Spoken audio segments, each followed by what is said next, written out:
Apuesto que siempre has querido conocer a un dinosaurio de la vida real, ¿no? Estamos hablando del T-Rex, así que... no, gracias. Bueno, si tuvieras la oportunidad, te sorprendería ver a una criatura cubierta de plumas, pelaje y pulgas gigantes. Pero me estoy adelantando. ¿Qué tal si iniciamos esta lista de datos de dinosaurios con los más famosos de todos? Número 1. El T-Rex no era el dinosaurio más grande. El gigantesco Tyrannosaurus Rex, que nos aterrorizó a todos en la clásica película Parque Jurásico, en realidad ni siquiera estaba entre los 15 dinosaurios más grandes. Con una longitud máxima de 12 metros y un peso de alrededor de 10 toneladas, 9 toneladas métricas, era un cachorrito en comparación con el dinosaurio terrestre más grande, el Argentinosaurus. Este enorme herbívoro de 30,5 metros de largo hizo temblar el suelo con sus 75 toneladas, 68 toneladas métricas de peso corporal. Básicamente, si vives en un sexto piso de un edificio, este dinosaurio podría saludarte a través de la ventana. Oigan, pequeños humanos, ¿qué hay para almorzar? Pero, para ser justos con el T-Rex, hay que decir que fue el carnívoro más grande que ha existido. Bueno, supongo que ser el rey de los depredadores es mejor que no ser de la realeza, ¿verdad? Y ya que estamos hablando del tamaño... Número 2. Los dinosaurios no fueron los animales más grandes de la historia. Por mucho que estemos acostumbrados a pensar que los dinosaurios eran los seres más grandes de la Tierra, bueno, no lo eran. En realidad, el animal más grande conocido en la historia de este planeta es contemporáneo a nosotros. Te presento a la ballena azul. Con 30 metros de largo es aproximadamente del tamaño del poderoso Argentinosaurus, pero su peso es mucho mayor. ¿Listo para esto? Pesa unas increíbles 190 toneladas, 172 toneladas métricas. Por cierto, eso es casi tan pesado como una típica casa de una planta. Las ballenas azules son verdaderos titanes de este mundo y nunca ha habido nada más grande que ellas, ni en el mar, ni sobre la tierra. Supongo que podemos considerarnos afortunados de vivir con criaturas tan increíbles. Número 3. Los dinosaurios no están realmente extintos. ¿Cómo dices? ¿Eso significa que Nessie es real? ¡Lo sabía! No, desafortunadamente para los entusiastas de los misterios no estoy hablando de lagartos gigantes. Pero, ¿sabes qué? En realidad te encuentras con dinosaurios todos los días sin darte cuenta. Lo sé, suena como una completa tontería, pero es cierto. Según los científicos de la Universidad de Berkeley, las aves no solo son parientes lejanos de los dinosaurios, sino que también son dinosaurios. Verás, la clasificación de los animales a la que todos estamos acostumbrados, que los divide en familias, especies, etc., no tiene en cuenta la evolución. Ese sistema fue creado en realidad mucho antes de que los científicos siquiera se dieran cuenta de que los organismos evolucionaban.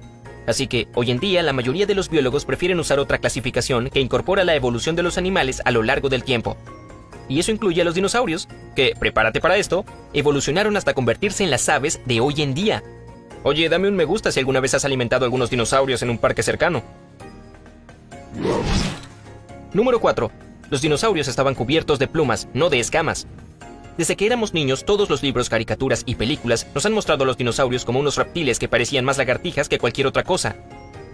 Los recientes descubrimientos paleontológicos, sin embargo, demuestran otra cosa, y no tan recientes también. En 1923, el explorador y aventurero Roy Chapman Andrews dirigió una investigación al desierto de Gobi y encontró los primeros huevos de dinosaurio fosilizados. Curiosamente, fueron depositados por una extraña criatura parecida a un pájaro que pronto se convirtió en una especie de estrella entre la comunidad científica. A medida que se descubrían más fósiles, los paleontólogos llegaron a la conclusión de que la mayoría de los dinosaurios, incluidos los T-Rex y sus parientes, tenían plumas adheridas a sus huesos. Este hecho simplemente se pasó por alto durante décadas porque nadie se quería desprender de la imagen de unos reptiles escamosos gigantes. Háblame sobre la fuerza del hábito, ¿ah? Número 5. Parque Jurásico podría convertirse en algo real un día. Investigadores evolutivos de todo el mundo han intentado comprender el desarrollo de los dinosaurios durante años. Lo que hicieron fue observar cómo crecían los embriones de pollo dentro de sus huevos. ¿Recuerdas que te dije que las aves son dinosaurios evolucionados reales? Sí, esa es la cosa. Y con el tiempo, un equipo de científicos de la Universidad de Chile modificó un par de genes en algunos embriones para darles patas de dinosaurio. Y realmente lo lograron. Los polluelos aún no eclosionados crecieron con extremidades inferiores que se parecían a las de los antiguos lagartos. Aparte de la teoría puramente científica, este experimento demostró que las aves podrían convertirse algún día en dinosaurios reales. Por supuesto, un parque lleno de dinosaurios está probablemente a décadas de distancia, pero el potencial está ahí. Solo espero que los científicos vean las películas antes de tomar cualquier decisión al respecto. La idea no funcionó demasiado bien ni siquiera en el mundo ficticio. Número 6. Los herbívoros más grandes tenían dietas igual de enormes. Como ustedes saben, algunos dinosaurios herbívoros eran realmente masivos. De hecho, crecer lo más grande posible fue su forma de protegerse de los depredadores. Pero ahora imaginemos, digamos, a un Diplodocus. ¿Cuánta comida crees que se necesitaría para llenar la barriga de una criatura de 33,5 metros de largo que pesa aproximadamente 15 toneladas o 13,6 toneladas métricas? Bueno, la respuesta corta es mucho, un autobús de hojas y plantas. En la era de los dinosaurios, cuando el clima era cálido y tropical en casi todas partes, era totalmente posible que estos gigantes encontraran tanta comida, por supuesto. Pero de todos modos, solo imagina una criatura que camina por tu jardín y despoja de sus hojas a cada árbol. Y sigue teniendo hambre después de eso. Número 7. Había dinosaurios del tamaño de un pollo. Cuando escuchas la palabra dinosaurio, probablemente te imagines una criatura que es al menos del tamaño de un perro grande. Y lo primero que viene a la mente seguramente sea un gran triceratops o algo parecido. Bueno, en realidad los dinosaurios venían en todas las formas y tamaños. Y los había muy pequeños. El más pequeño conocido hasta hoy en día se llamaba Compsognathus. Y era casi del tamaño de un pollo. Pero los científicos están seguros de que incluso había especies más pequeñas. Es solo que aún no se han encontrado sus huesos. Obviamente los fósiles grandes son más fáciles de descubrir, por lo que no debe sorprender que sepamos más sobre los ejemplares más grandes. Número 8. Los dinosaurios tenían pulgas del tamaño de unas cucarachas. Y ahora de repente siento picazón. ¡Ugh! El Dr. George Poinar Jr. de la Universidad Estatal de Oregon describe las plagas prehistóricas no precisamente como pulgas, porque no podían saltar tan alto como las de hoy en día. Pero aún así, una criatura que tenía casi 2,5 centímetros de largo y podía morder a través de la gruesa piel de un dinosaurio pone los pelos de punta. Como lo dice el profesor Poinar, podemos estar agradecidos de que nuestras pulgas modernas no sean tan grandes. No podría estar más de acuerdo. Número 9. Los dinosaurios carnívoros tenían cerebros bastante grandes. Hay otra de esas curiosidades que todos saben acerca de los dinosaurios. Tenían unos cerebros diminutos. Bueno, ese podría ser el caso de muchos de ellos, especialmente cuando comparas el tamaño de su cerebro y su cuerpo. Por ejemplo, una de las especies de dinosaurios más grandes, el Stegosaurus, tenía un cerebro del tamaño de una lima. Sin embargo, esta discrepancia solo sucedía en los herbívoros, o comedores de plantas. Los dinosaurios carnívoros, o comedores de carne, tenían un cerebro mucho más grande. Volviendo al T-Rex, ese monstruo tenía un cerebro particularmente enorme dentro de su cráneo. Entonces todas esas imágenes que muestran a este depredador con un cerebro del tamaño de una nuez simplemente no son correctas. Los científicos creen que los depredadores necesitaban cerebros más grandes porque tenían que cazar a sus presas a altas velocidades. Un cerebro más grande significaba un tiempo de reacción más rápido, y eso es exactamente lo que necesitaban. Número 10. Los dinosaurios mudaban de piel. Seguramente sabes que las serpientes y las lagartijas mudan de piel a medida que crecen. Bueno, parece que los dinosaurios hacían lo mismo. Un estudio de 2018 publicado en la revista Nature Communications mostró que la caspa de dinosaurio fosilizada podría ser una prueba de que los antiguos lagartos también mudaban de piel. Pero hay algo aún más fascinante sobre este descubrimiento. Como dije antes, los dinosaurios tenían plumas, no escamas. Así que este hallazgo prehistórico de caspa significa que no mudaban toda su piel en una sola pieza, sino que se sacudían fragmentos de ella de entre sus plumas. No sé tú, pero yo ahora no puedo sacar de mi cerebro la imagen de un dinosaurio con caspa. Qué pena que no tuvieran champú en aquel entonces. Número 11. Algunos dinosaurios tenían pelaje.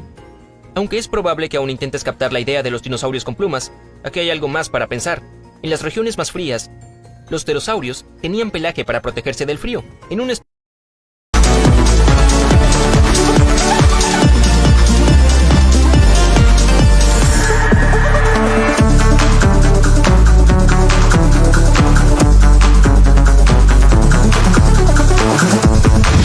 Hola, te doy la bienvenida a Aprende en Casa.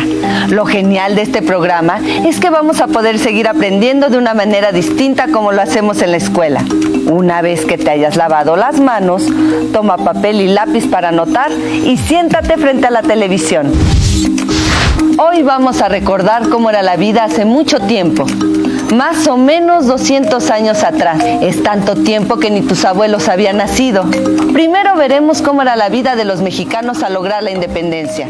Al final te haremos 4 preguntas para que pienses un poco más sobre lo que aprendiste. Disfrútalo. Todos conocemos la historia de la Guerra de Independencia Mexicana. Comienza con el Grito de Dolores y después de una larga lucha de 11 años, concluye en 1821. Y al hablar de ella siempre nos platican de los grandes personajes como Hidalgo, Morelos y Guerrero, quienes hicieron posible la victoria. Pero, ¿y qué pasó con la gente común que vivía en esta nueva república? ¿Cómo vivían los mexicanos después de finalizar la Guerra de Independencia?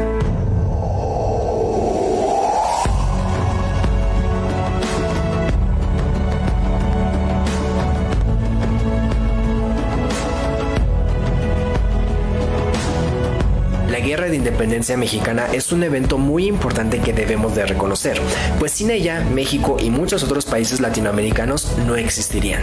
No hay que poner en duda eso, pero también debemos de ser conscientes de que el proceso de estabilización después de la guerra no fue algo sencillo ni mucho menos rápido. Para que México lograra formarse como una nación sustentable e independiente, no solo política, sino también económica y culturalmente, se necesitaron cerca de 70 años más. E inmediatamente después de la guerra, en realidad el país estaba en muy malas condiciones. Lo más evidente eran los estragos que ésta había dejado. A lo largo de todo el país era posible encontrarse con familias que perdieron a sus seres queridos, construcciones destruidas o abandonadas producto de las municiones empleadas, pueblos que quedaron completamente deshabitados e incluso antiguas zonas de batalla con cuerpos de soldados caídos, las cuales a su vez produjeron graves enfermedades infecciosas. Además, el tener un campo poco productivo y una industria muy dañada y aún controlada por empresas españolas ocasionó que los primeros años del México independiente fueran realmente oscuros para la población general. El poco empleo y productividad del país ocasionó que los niveles de inseguridad se dispararan y comenzaran a surgir los famosos bandoleros o bandidos dedicados al robo de mercancías en rutas peligrosas a lo largo del territorio. Y por si fuera poco, a pesar de que uno de los objetivos de la Guerra de Independencia era lograr igualdad entre todos los habitantes sin importar su lugar de nacimiento o familia originaria, México heredó de la Nueva España una terrible desigualdad social que lamentablemente aún persiste hasta nuestros días. Las clases bajas y altas estaban muy marcadas y diferenciadas incluso por el color de piel, el idioma y la vestimenta, como mencionan varios de los relatos de la época. En el desarrollo urbano de las ciudades, las clases sociales también se vieron bastante diferenciadas. Carl Christian relató que cuando llegó a la Ciudad de México por primera vez, en los alrededores no pudo ver más que desperdicios, carroñas de animales y escombros de construcciones que se apilan a la entrada de las calles, junto a chozas donde, como dice con sus propias palabras, habitaban astrosos vagabundos o indios semidesnudos, mientras que, como se documenta en otros relatos, al llegar al centro de la ciudad había un cambio radical notable, con interesantes construcciones, hermosas arboledas y preciosos caminos para andar o incluso navegar, como el famoso Canal de la Viga. Esto nos muestra que mientras la clase baja se asentó en los alrededores, la clase alta residió en el centro de la ciudad. Pero a pesar de esta desigualdad, en las ciudades existieron sitios donde ambas clases sociales convivían. Uno de ellos, muy reconocido por quienes relataron su vida en la época, fueron los mercados, donde se cuenta que era posible ver una mezcla de personas impresionante, escuchar a la persona de origen español preguntar por un producto, a un comerciante gritando en medio de un regateo y a indígenas platicando en sus lenguas originarias. Otro sitio donde todos convivían sin distinción fueron las iglesias. Muchos extranjeros se sorprendían al ver que, a diferencia de sus países, en México no existían separaciones de los asientos por clase social, sino que todos se sentaban mezclados sin importar su procedencia. Y ya que hablamos de las iglesias, es importante mencionar que México, inmediatamente después de la Guerra de Independencia, no fue un país laico, sino que tuvo como única religión oficial y permitida la católica, lo cual influyó en el estilo de vida de los mexicanos de la época. Desde luego no podemos generalizar porque siempre pueden haber excepciones, pero de manera general la población tenía la rutina de asistir a la misa por las mañanas y después realizar sus actividades durante el resto del día. Además, si un carruaje de la iglesia o una figura importante de la misma transitaba por las calles, todos tenían la obligación de guardar silencio, quitarse los sombreros y, en ocasiones, arrodillarse hasta que el mismo terminara de pasar frente a ellos. Y muchas veces habían personas que iban junto al vehículo encargadas de hacer respetar esta regla. Desde luego, las iglesias anunciaban la hora con sus campanarios, definieron muchos de los días oficiales de descanso, entre otras cosas. Entre todos los problemas que habían, la gente aún así encontraba maneras de entretenerse y pasar un buen rato. No todo era misas y trabajo. Durante las tardes o las noches, muchas personas acostumbraban a asistir al teatro o a otros eventos donde solían pasar el rato, como las corridas de toros. Desde luego, también era común asistir a las pulquerías y demás sitios similares. Es curioso, pero varios relatos indican que el mexicano de la época no acostumbraba a hacer reuniones en la casa con pocas personas, sino que solía reunirse en grupos bastante grandes, como en los sitios que mencioné hace un momento, o bien en eventos que eran de gran importancia, como los días feriados. Esta forma de agrupación a gran escala era la manera más común de socializar.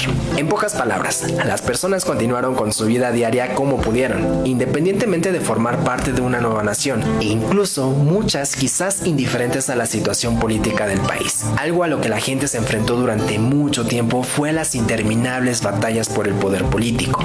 Constantemente se generaban enfrentamientos entre diferentes bandos políticos e incluso aparecieron diferentes levantamientos armados a lo largo del país intentando tomar el control territorial, de los cuales la población en general tenía que huir y resguardarse donde pudiera. Por estas y muchas otras razones, durante años la gente no se sintió como parte de una nueva nación y el nacionalismo que hoy conocemos era prácticamente inexistente. Incluso muchas personas se preguntaban si en verdad había valido la pena luchar por la independencia. Debido a esta inestabilidad, conforme pasaron los años, México terminó endeudándose, incrementando su desigualdad social, perdiendo autoridad y también perdiendo gran parte de su territorio, principalmente por la guerra contra Estados Unidos, la cual es todo un tema aparte que no profundizaremos en este video. Todo este proceso de intentar darle forma a la nación podemos decir que terminó con la Guerra de Reforma, que consistió en una batalla entre los dos principales partidos, los liberales y los conservadores, cada uno defendiendo sus ideologías. Al final la victoria fue por parte de los liberales, y así nació un camino con el cual la gente pudo sentirse por fin identificada, liderado por el entonces presidente Benito Juárez. Con ello comenzó a plantearse realmente cómo lograr una mayor igualdad y bienestar para los mexicanos. Desde luego, la historia no acaba ahí. Después vinieron más problemas, desde los varios intentos de golpes de estado por parte de los conservadores hasta la prácticamente inesperada invasión francesa. ¿Qué fue lo que más te llamó la atención sobre la forma de vida después de la independencia de México?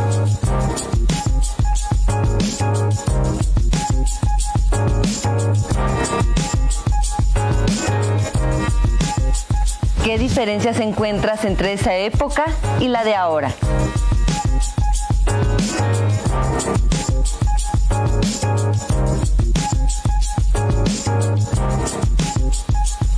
¿Qué llamaba la atención de los extranjeros en los mercados y las iglesias en la Nueva España?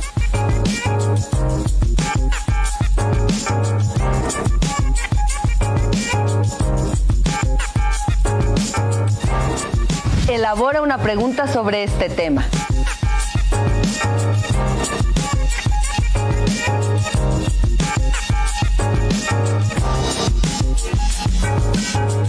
Qué interesante saber cómo vivían las personas, ¿no?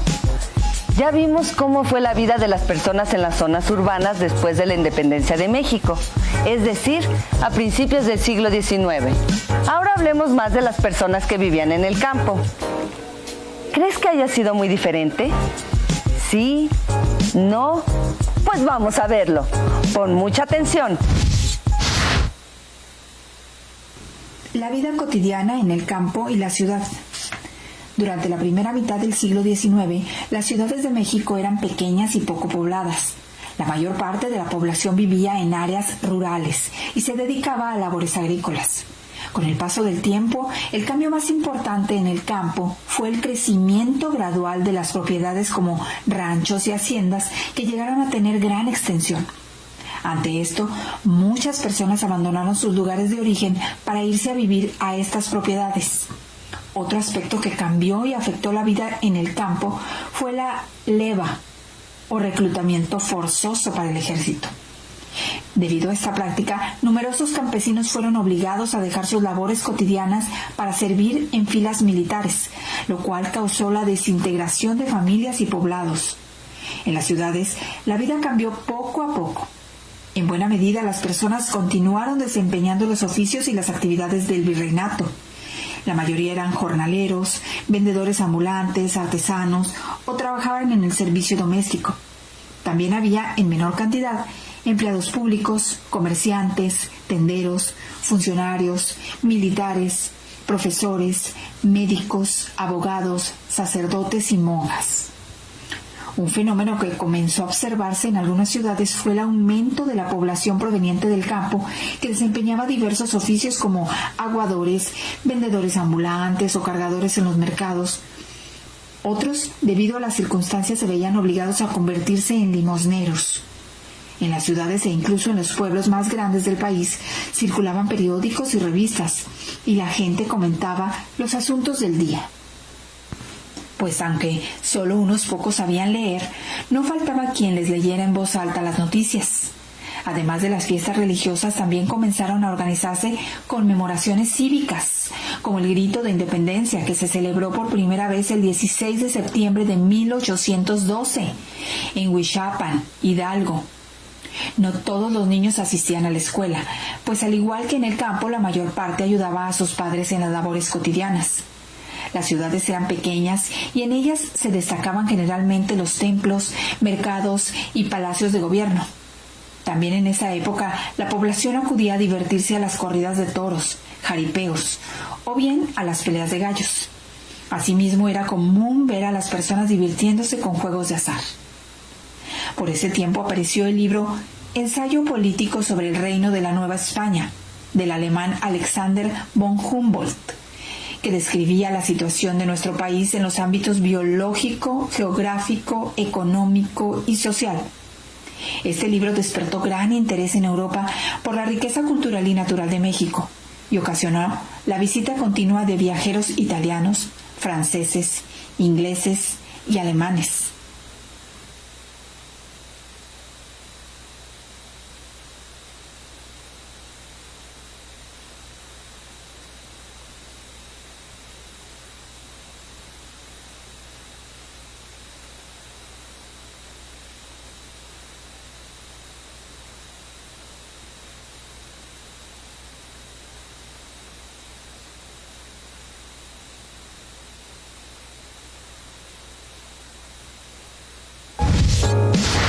Además de responder las preguntas que se encuentran en el propio video, te invitamos a responder estas otras 3. Así aprenderás más. ¿Cuál fue el cambio más importante que se dio en el campo?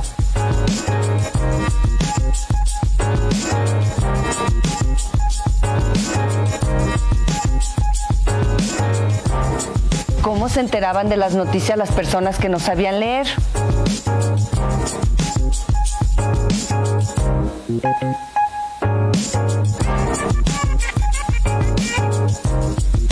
¿Cuál era la situación de los niños y las niñas en esa época?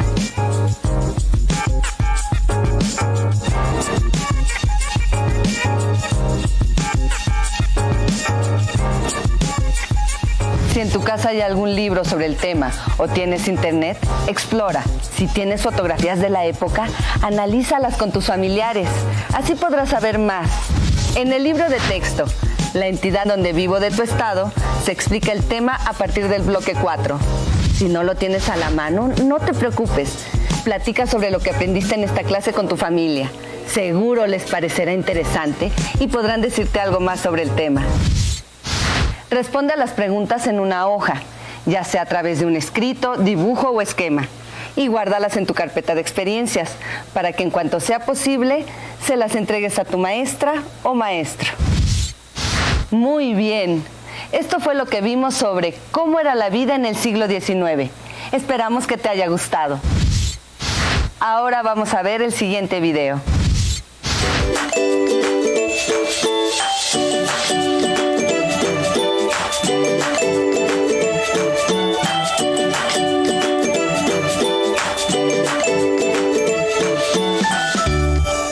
Hola, mi nombre es Fernando Mejía y en esta ocasión vamos a trabajar una pausa activa relacionada con el movimiento de nuestros segmentos corporales. Vamos a empezar con movimiento de cabeza. Posición inicial, sentado, en su banca. Vamos a iniciar al frente. Regresa a posición inicial al centro. Atrás y al centro. 8 tiempos. Empezamos. 1, 3, 4, 5, 6, 7 y 8. Ahora nos vamos con la parte de los brazos. Vamos a iniciar con los brazos abajo, ¿sí? A un costado. En posición número 1 vamos a extenderlos arriba. Número 2 abajo en 8 tiempos. Lo hacemos ya. 1, 2, 3, 4. 5, 6, 7, 8. Es importante llevar el ritmo. Bien, vamos con la parte de los brazos. Posición inicial, brazos a los costados. Número 1 a los hombros. Número 2, extiendo al frente. Número 3 a los hombros. Y número 4, abajo a los costados. Iniciamos 8 tiempos. 1, 2, 3, 4, 5, 6, 7 y 8. Bien, ya tenemos 2 movimientos. Ahora, vamos con el tercero. Vamos a colocar las manos en las rodillas y vamos a extender primero pierna derecha, regresa a su posición inicial y después pierna izquierda. Lo contamos en 8 tiempos. ¿Listos? Ya. 1, 2, 3, 4, 5, 6, 7 y 8. Este movimiento lo podemos trabajar desde preescolar. Para nivel primaria y secundaria ya lo podemos modificar un poquito este movimiento y podemos hacerlo con ambos pies. 1, 2, 3, 4, 5, 6, 7 y 8. Es muy importante que estos ejercicios lleven un ritmo. ¿Cuál sería la variante? Meterle música de 2/4 o también podemos hacer equipos divididos por fila donde los alumnos lleven la primera fila, el primer movimiento, segunda fila, segundo, tercero, cuarto y así sucesivamente y podemos alternarlos. Eso podrían hacer las variantes ustedes con sus ideas que tengan y con la creatividad que ustedes puedan incluir en estos movimientos. Les agradezco su atención. Hasta pronto.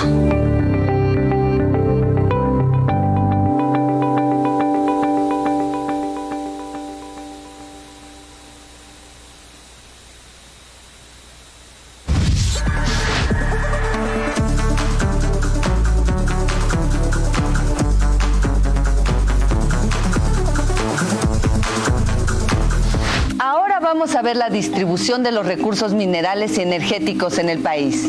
Para eso seleccionamos 3 videos para ti. Al final te haremos algunas preguntas para que pienses un poco más sobre lo que aprendiste. ¡Disfrútalo! Las riquezas de mi país. Los minerales. La minería es una actividad económica primaria, ya que los minerales se extraen directamente de la naturaleza, de lugares llamados yacimientos, que se encuentran al aire libre o en el subsuelo, a diferentes profundidades. Según su utilidad y sus características, los recursos mineros se clasifican en minerales metálicos, minerales no metálicos y energéticos. Los minerales metálicos son brillantes al pulirse, sirven para obtener metales y son buenos conductores de calor y electricidad. Entre los minerales metálicos están los preciosos, que tienen un alto valor económico y son escasos en la naturaleza, como el oro y la plata. También están los siderúrgicos, que son importantes para la elaboración de acero, como el carbón, el fierro y el manganeso. O los industriales no ferrosos, como el plomo, cobre, zinc y el molibdeno.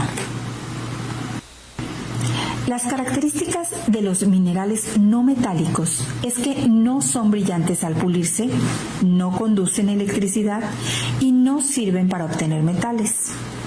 Entre estos se encuentran el azufre, la barita, fluorita, grafito, sal y el yeso.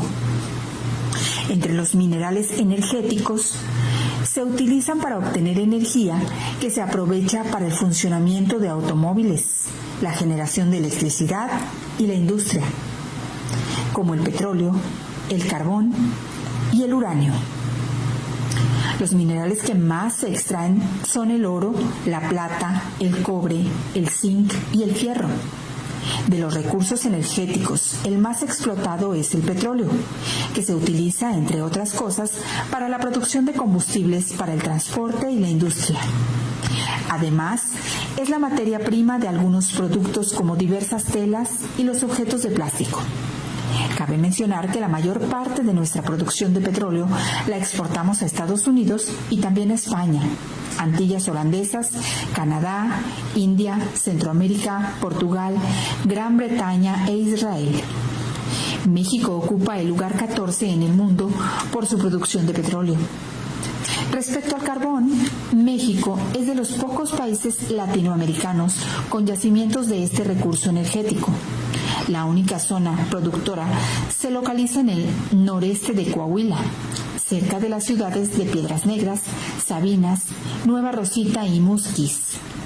Debido a que el carbón posee un elevado poder calorífico, es utilizado en la planta de Nava, en Coahuila, para generar la energía eléctrica que abastece el noreste de México, y en menor medida se exporta a Estados Unidos y China. También se utiliza para producir acero. Finalmente, el uranio es un mineral radioactivo que se utiliza como combustible nuclear para producir energía eléctrica. En Veracruz se encuentra la planta de núcleo eléctrica de Laguna Verde, mientras que en Chihuahua y Nuevo León se localizan los principales yacimientos de este mineral. La industria transforma los minerales y otras materias primas en los productos que utilizas. A esta industria se le llama manufacturera. Está integrada por empresas que van desde las pequeñas, como las tortillerías y panaderías, fábricas de juguetes, embotelladoras de refrescos y empacadoras de alimentos, entre otras. Un dato interesante: en México, la extracción y distribución del petróleo y del gas natural están a cargo del gobierno federal a través de la empresa Petróleos Mexicanos, Pemex. Esperamos que hayas disfrutado el primer video. Ahora pon atención a las siguientes preguntas para que puedas responderlas. ¿En qué parte de México hay yacimientos de carbón y en dónde de uranio?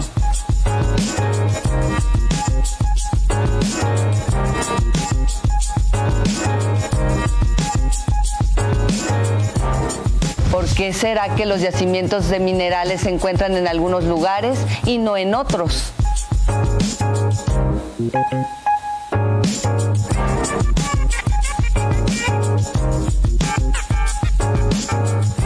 ¿Qué tiene que ver la industria manufacturera con los minerales?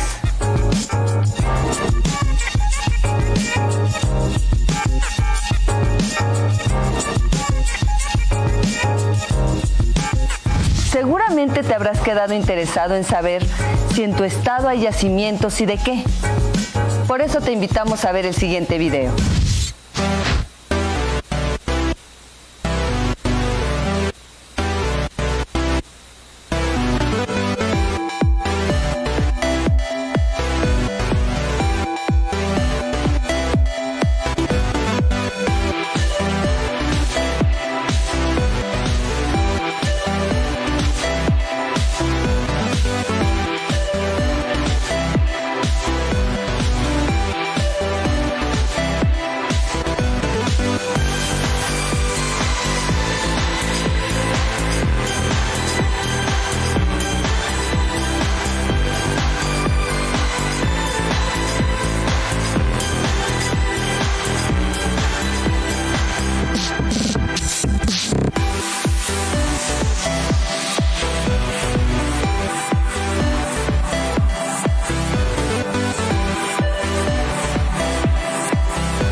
¿En qué región del país hay más yacimientos minerales? ¿Norte, centro o sur?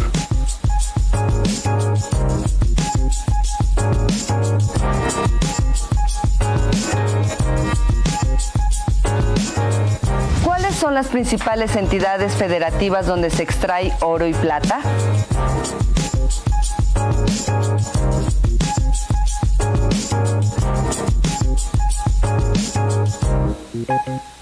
¿Qué minerales se extraen en tu estado?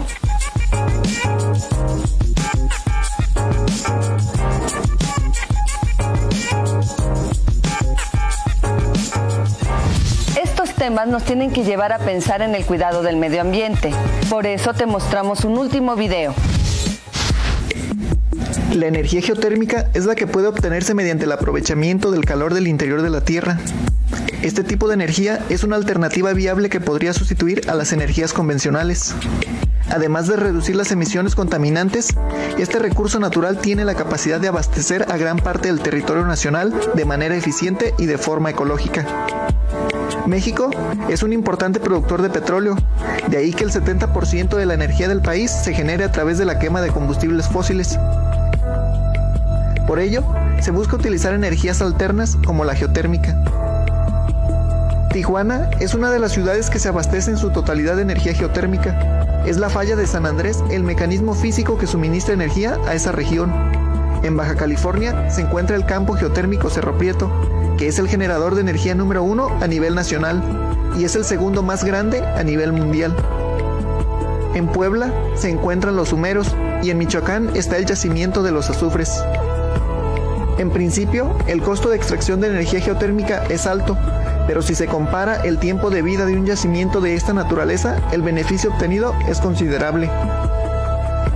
Los precios de la energía geotérmica han aumentado debido a la demanda, pero aún así el costo-beneficio resulta conveniente. México es un país rico en yacimientos geotérmicos, algunos ya se conocen y otros están en condiciones de ser explorados para su explotación. Islandia, Alemania, Italia y Filipinas son naciones que utilizan energía geotérmica para producir electricidad. Otras energías como la solar y la eólica suelen ser también muy eficientes y amigables con el ambiente. De acuerdo con las proyecciones, para el año 2030 se espera que haya disminuido entre un 15 y un 20% la emisión de dióxido de carbono, gracias al uso de energías renovables. Uno de los beneficios de utilizar esta energía es que es inagotable, ya que no es como un yacimiento petrolero en el que se calculan las reservas. En un yacimiento geotérmico se tienen que fechar la edad, el contenido de minerales que pueden tener y en qué proporción va a generar geotermia. Además, no existen riesgos de explosión, ya que no contiene gases. Según la cantidad de minerales radiactivos contenidos en la capa de la roca que funciona como yacimiento, se puede estimar la producción, la duración, la capacidad de generación, además de calcular nuevos prospectos para perforar. Así, de acuerdo a la temperatura, se clasifica en alta, media y baja entalpía. México podría convertirse en una potencia energética al contar con el segundo yacimiento más grande del mundo. Dale like al video y activa la campanita para recibir notificaciones sobre nuevos videos subidos. Muchas gracias y nos vemos en el siguiente video.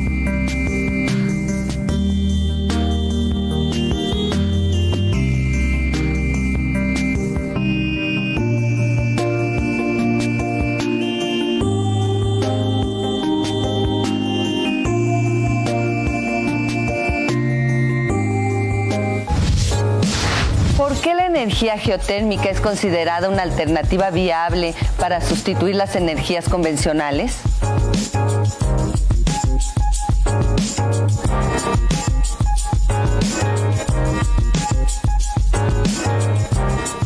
¿En qué estados hay yacimientos geotérmicos?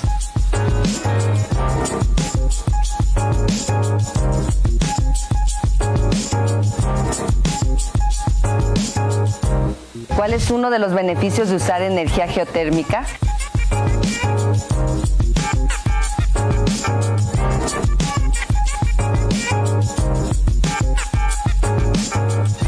En el libro de texto de Geografía Cuarto se explica el tema a partir de la página 126 a la 131. Si en tu casa hay algún libro sobre el tema o tienes internet, explóralos, así podrás saber más. Si no cuentas con estos materiales, no te preocupes. En cualquier caso, platica con tu familia sobre lo que aprendiste. Seguro les parecerá interesante y podrán decirte algo más. Responde a las preguntas en una hoja, ya sea a través de un escrito, dibujo o esquema. Y guárdalas en tu carpeta de experiencias, para que en cuanto sea posible se las entregues a tu maestra o maestro. Muy bien, esto fue Los Tesoros de mi País a través de la minería y los energéticos. Esperamos que te haya gustado. Nos vemos en la próxima en Aprende en Casa. Si no tienes el libro de texto o necesitas ayuda para responder las preguntas, llama a Educatel 55 36 01 7599 y 800 288 6688. También puedes encontrar los libros de texto en la página http://librosdetexto.cep.gov.mx.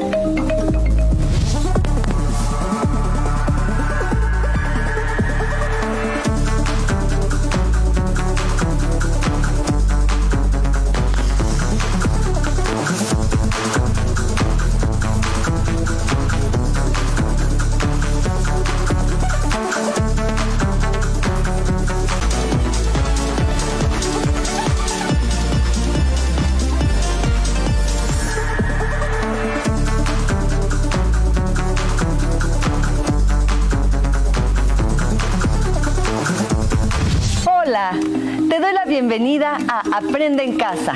Lo genial de este programa es que vamos a poder seguir aprendiendo de una manera distinta como lo hacemos en la escuela.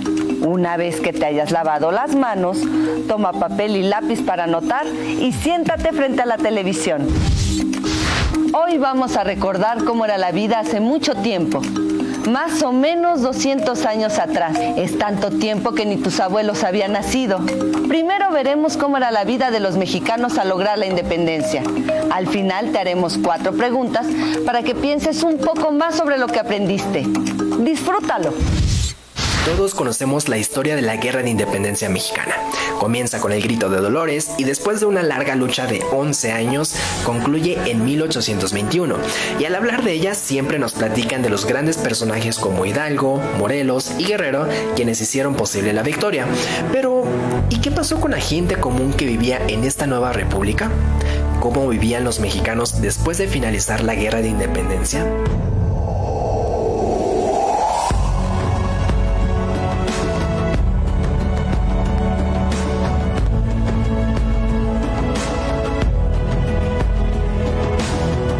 La Guerra de Independencia Mexicana es un evento muy importante que debemos de reconocer, pues sin ella, México y muchos otros países latinoamericanos no existirían. No hay que poner en duda eso, pero también debemos de ser conscientes de que el proceso de estabilización después de la guerra no fue algo sencillo ni mucho menos rápido. Para que México lograra formarse como una nación sustentable e independiente, no solo política, sino también económica y culturalmente, se necesitaron cerca de 70 años más. E inmediatamente después de la guerra, en realidad el país estaba en muy malas condiciones. Lo más evidente eran los estragos que esta había dejado. A lo largo de todo el país era posible encontrarse con familias que perdieron a sus seres queridos, construcciones destruidas o abandonadas producto de las municiones empleadas, pueblos que quedaron completamente deshabitados e incluso antiguas zonas de batalla con cuerpos de soldados caídos, las cuales a su vez produjeron graves enfermedades infecciosas. Además, el tener un campo poco productivo y una industria muy dañada y aún controlada por empresas españolas ocasionó que los primeros años del México independiente fueran realmente oscuros para la población general. El poco empleo y productividad del país ocasionó que los niveles de inseguridad se dispararan y comenzaran a surgir los famosos bandoleros o bandidos dedicados al robo de mercancías en rutas peligrosas a lo largo del territorio.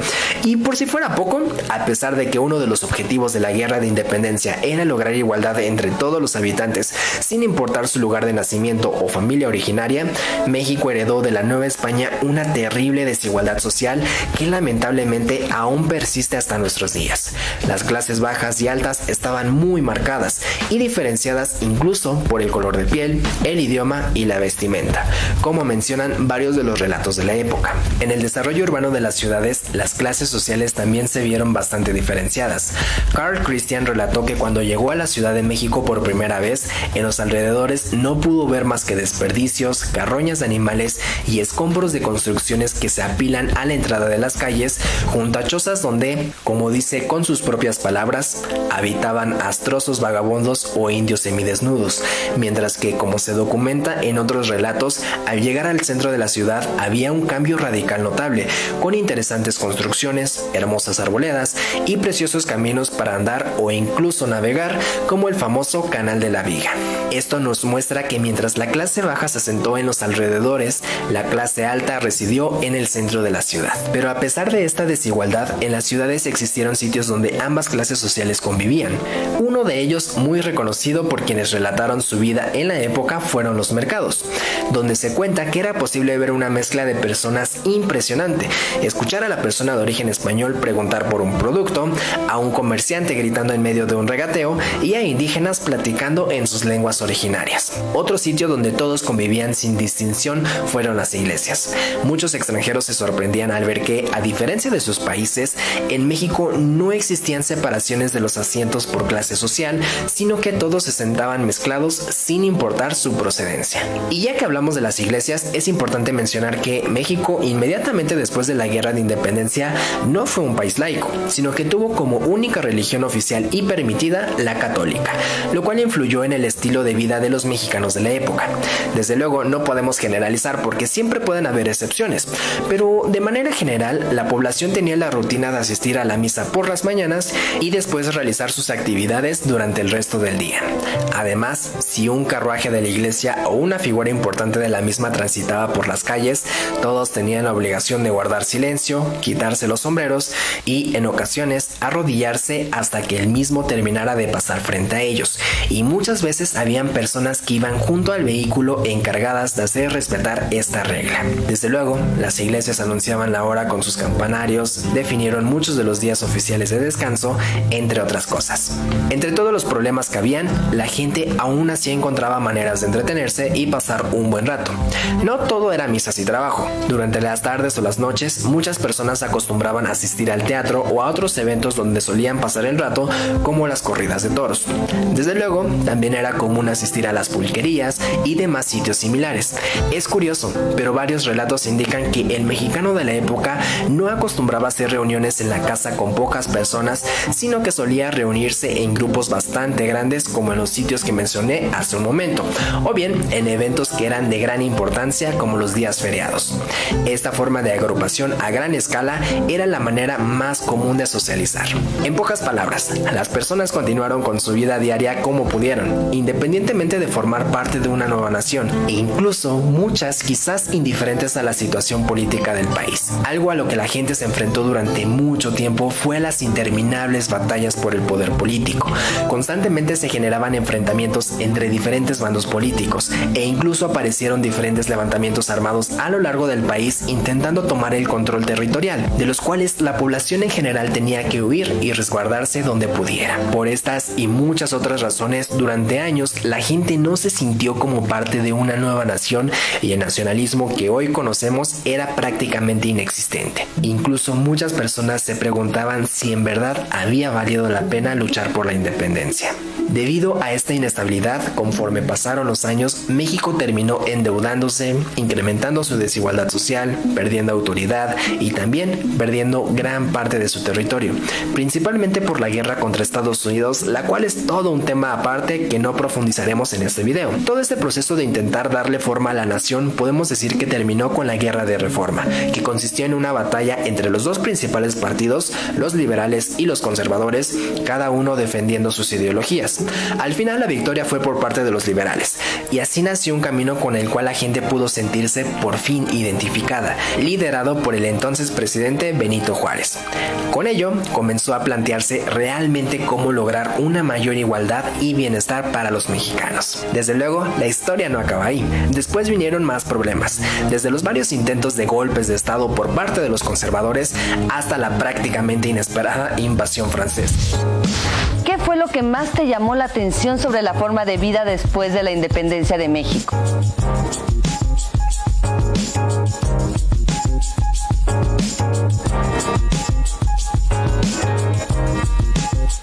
¿Qué diferencias encuentras entre esa época y la de ahora?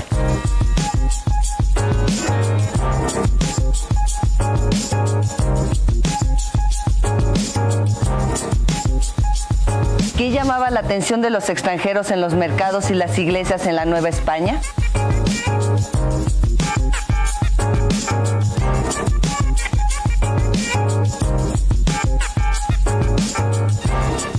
Elabora una pregunta sobre este tema.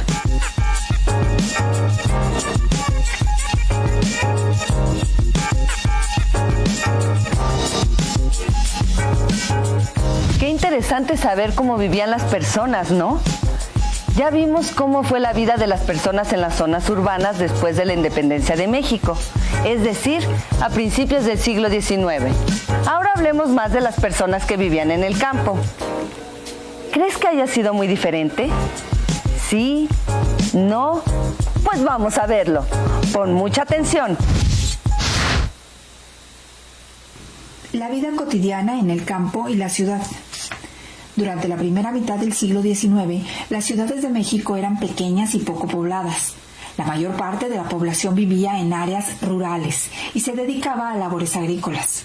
Con el paso del tiempo, el cambio más importante en el campo fue el crecimiento gradual de las propiedades como ranchos y haciendas que llegaron a tener gran extensión. Ante esto, muchas personas abandonaron sus lugares de origen para irse a vivir a estas propiedades. Otro aspecto que cambió y afectó la vida en el campo fue la leva o reclutamiento forzoso para el ejército. Debido a esta práctica, numerosos campesinos fueron obligados a dejar sus labores cotidianas para servir en filas militares, lo cual causó la desintegración de familias y poblados. En las ciudades, la vida cambió poco a poco. En buena medida, las personas continuaron desempeñando los oficios y las actividades del virreinato. La mayoría eran jornaleros, vendedores ambulantes, artesanos o trabajaban en el servicio doméstico. También había, en menor cantidad, empleados públicos, comerciantes, tenderos, funcionarios, militares, profesores, médicos, abogados, sacerdotes y monjas. Un fenómeno que comenzó a observarse en algunas ciudades fue el aumento de la población proveniente del campo que desempeñaba diversos oficios como aguadores, vendedores ambulantes o cargadores en los mercados. Otros, debido a las circunstancias, se veían obligados a convertirse en limosneros. En las ciudades e incluso en los pueblos más grandes del país circulaban periódicos y revistas, y la gente comentaba los asuntos del día. Pues aunque solo unos pocos sabían leer, no faltaba quien les leyera en voz alta las noticias. Además de las fiestas religiosas, también comenzaron a organizarse conmemoraciones cívicas, como el Grito de Independencia, que se celebró por primera vez el 16 de septiembre de 1812 en Huichapan, Hidalgo. No todos los niños asistían a la escuela, pues al igual que en el campo, la mayor parte ayudaba a sus padres en las labores cotidianas. Las ciudades eran pequeñas y en ellas se destacaban generalmente los templos, mercados y palacios de gobierno. También en esa época la población acudía a divertirse a las corridas de toros, jaripeos o bien a las peleas de gallos. Asimismo, era común ver a las personas divirtiéndose con juegos de azar. Por ese tiempo apareció el libro Ensayo político sobre el reino de la Nueva España, del alemán Alexander von Humboldt, que describía la situación de nuestro país en los ámbitos biológico, geográfico, económico y social.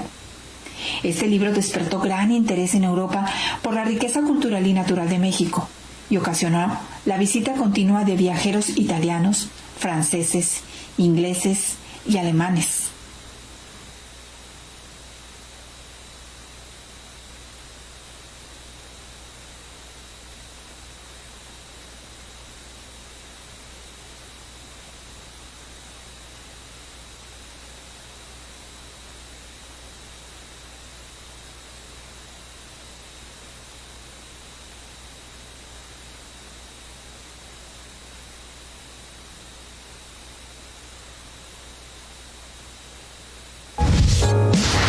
Además de responder las preguntas que se encuentran en el propio video, te invitamos a responder estas otras 3.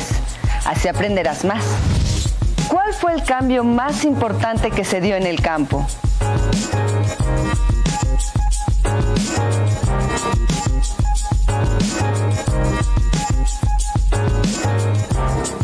¿Cómo se enteraban de las noticias las personas que no sabían leer?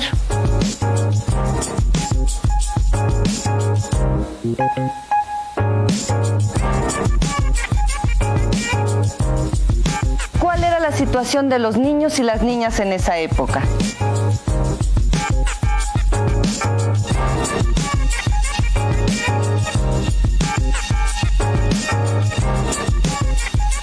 Si en tu casa hay algún libro sobre el tema o tienes internet, explora. Si tienes fotografías de la época, analízalas con tus familiares. Así podrás saber más. En el libro de texto, La entidad donde vivo de tu estado, se explica el tema a partir del bloque 4. Si no lo tienes a la mano, no te preocupes. Platica sobre lo que aprendiste en esta clase con tu familia. Seguro les parecerá interesante y podrán decirte algo más sobre el tema. Responde a las preguntas en una hoja, ya sea a través de un escrito, dibujo o esquema, y guárdalas en tu carpeta de experiencias, para que en cuanto sea posible, se las entregues a tu maestra o maestro. Muy bien, esto fue lo que vimos sobre cómo era la vida en el siglo XIX. Esperamos que te haya gustado. Ahora vamos a ver el siguiente video.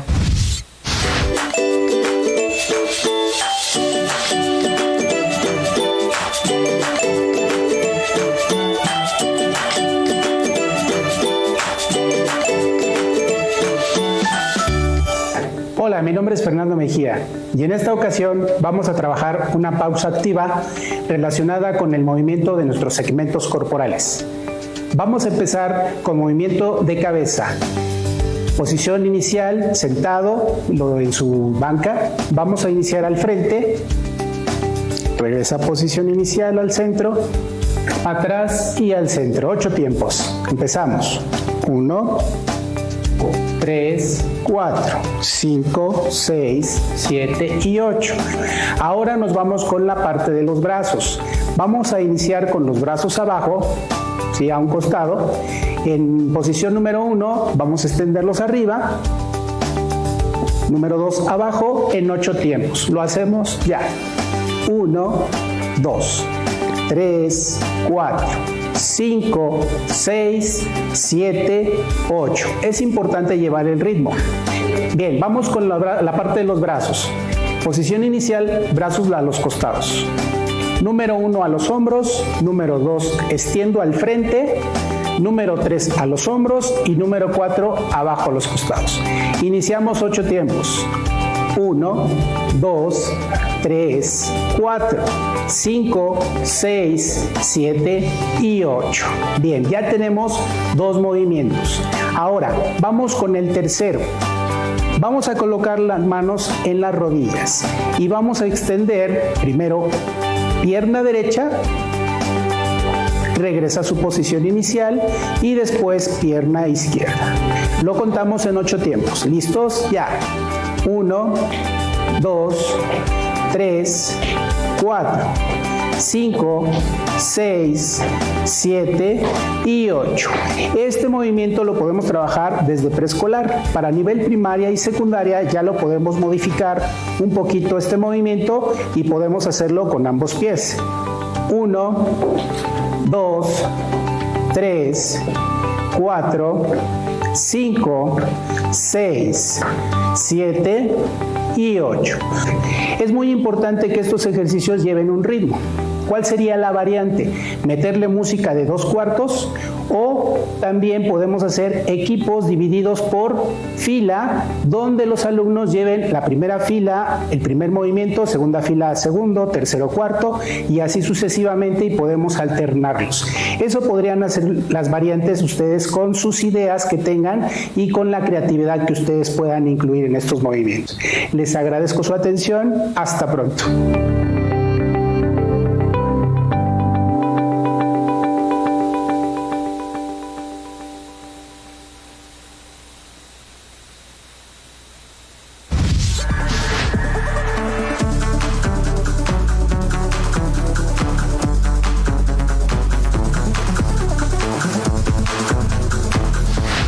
Vamos a ver la distribución de los recursos minerales y energéticos en el país.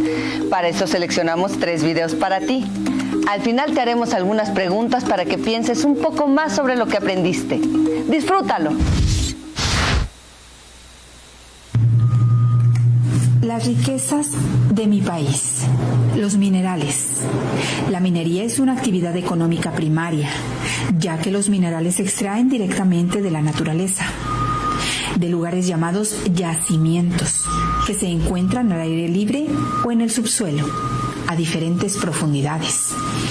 Según su utilidad y sus características, los recursos mineros se clasifican en minerales metálicos, minerales no metálicos y energéticos. Los minerales metálicos son brillantes al pulirse, sirven para obtener metales y son buenos conductores de calor y electricidad. Entre los minerales metálicos están los preciosos, que tienen un alto valor económico y son escasos en la naturaleza, como el oro y la plata. También están los siderúrgicos, que son importantes para la elaboración de acero, como el carbón, el fierro y el manganeso. O los industriales no ferrosos, como el plomo, cobre, zinc y el molibdeno. Las características de los minerales no metálicos es que no son brillantes al pulirse, no conducen electricidad y no sirven para obtener metales. Entre estos se encuentran el azufre, la barita, fluorita, grafito, sal y el yeso.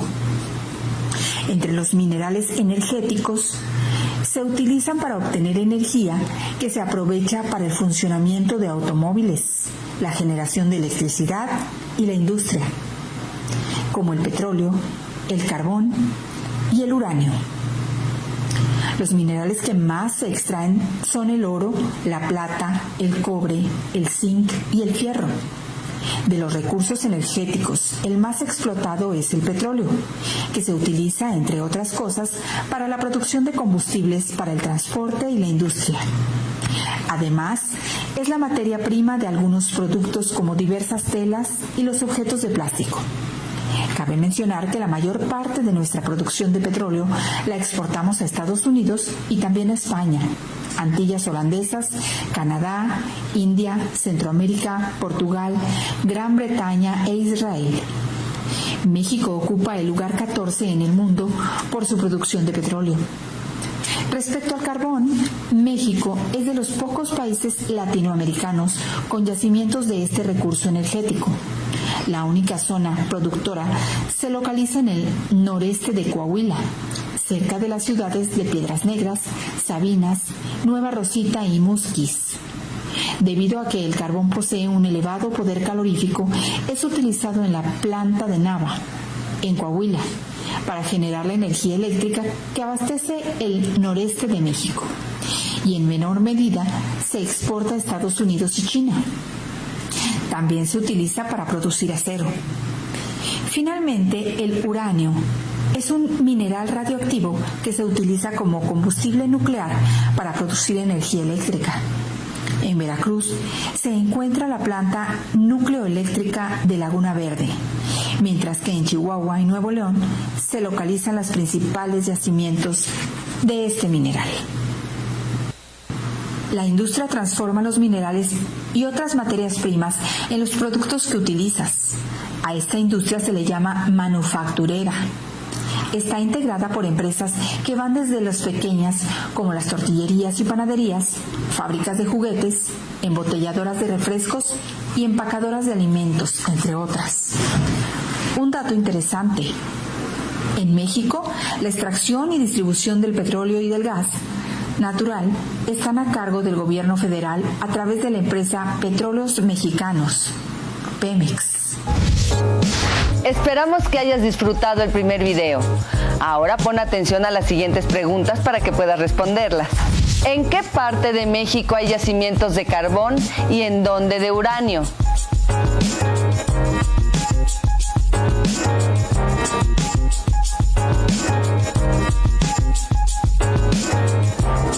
¿Por qué será que los yacimientos de minerales se encuentran en algunos lugares y no en otros?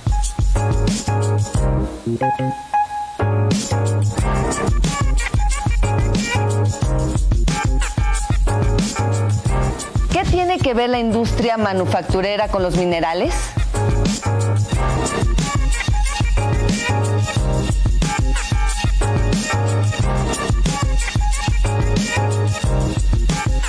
Seguramente te habrás quedado interesado en saber si en tu estado hay yacimientos y de qué. Por eso te invitamos a ver el siguiente video.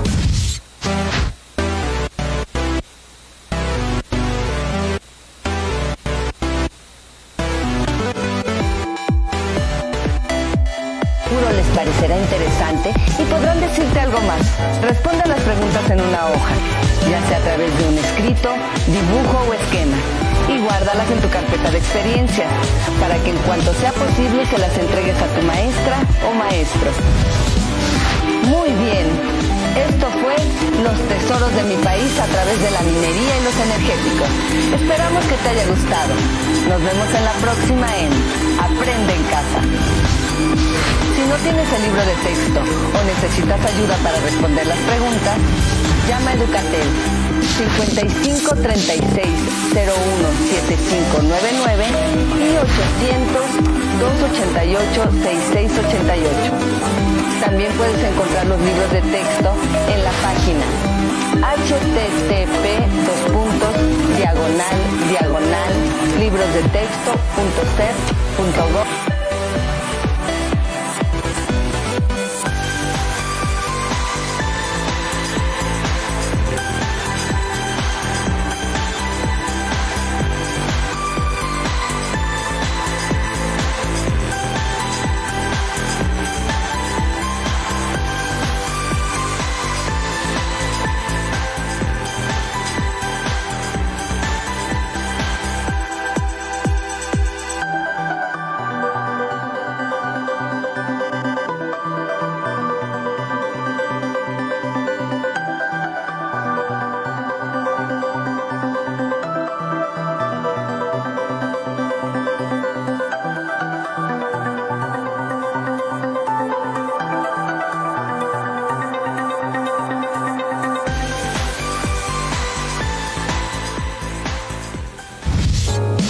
¿En qué región del país hay más yacimientos minerales? ¿Norte, centro o sur?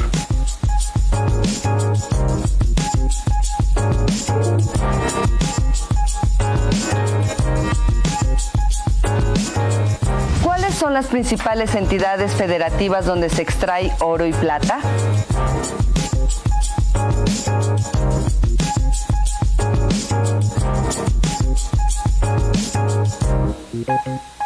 ¿Qué minerales se extraen en tu estado?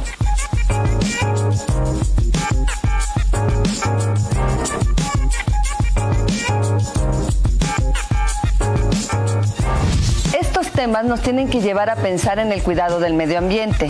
Por eso te mostramos un último video. La energía geotérmica es la que puede obtenerse mediante el aprovechamiento del calor del interior de la Tierra. Este tipo de energía es una alternativa viable que podría sustituir a las energías convencionales. Además de reducir las emisiones contaminantes, este recurso natural tiene la capacidad de abastecer a gran parte del territorio nacional de manera eficiente y de forma ecológica. México es un importante productor de petróleo, de ahí que el 70% de la energía del país se genere a través de la quema de combustibles fósiles. Por ello, se busca